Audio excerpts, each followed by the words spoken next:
Sometimes, adding one ingredient to a drink can drastically change how it tastes. Adding an egg white to a whiskey sour gives it depth and body. Additionally, a float of red wine creates a sophisticated, sweet, sour, and dry beverage that's completely unique from its base.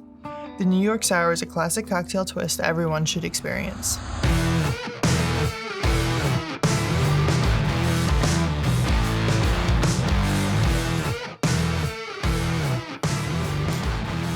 My name is Riley, and I am the other half of Alchemix, the channel where we teach you how to create craft cocktails and improve your home bartending skills. Upgrades are all around us in life. Sometimes we upgrade to the newest phone, sometimes we get a larger meal in the drive-thru, and sometimes we upgrade our cocktails.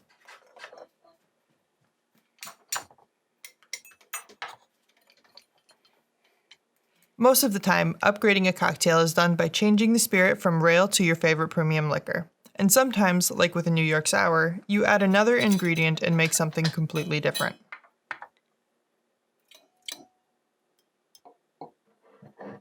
For the base of the cocktail, we use the same recipe as our whiskey sour video, just with a different type of bourbon.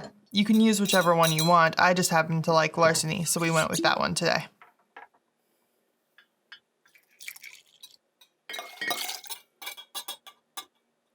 To finish the drink and make it a New York Sour, I added a red wine float. Like with a bourbon, the red wine you choose for this drink is completely up to you. Different red wines are obviously going to change the taste of the drink, so definitely use one you like. Carl usually prefers a tawny port because it's sweeter and gives the drink more depth.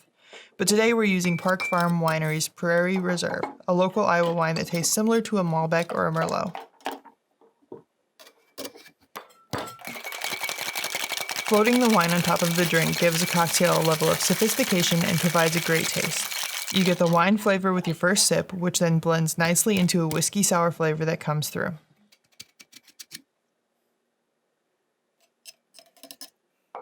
Floating is a technique that can be harder to learn. Understanding viscosity and what will float on top of another liquid can be tricky. The best tip I can give you is this: sugar sinks. So, since a whiskey sour has a higher sugar content from the simple syrup, the red wine will be less dense and will float on top of it. Using a spoon with a big surface area to disperse the wine as you pour will help make this bartending technique much easier. As always, thanks for visiting our channel and watching our recipe for a New York Sour.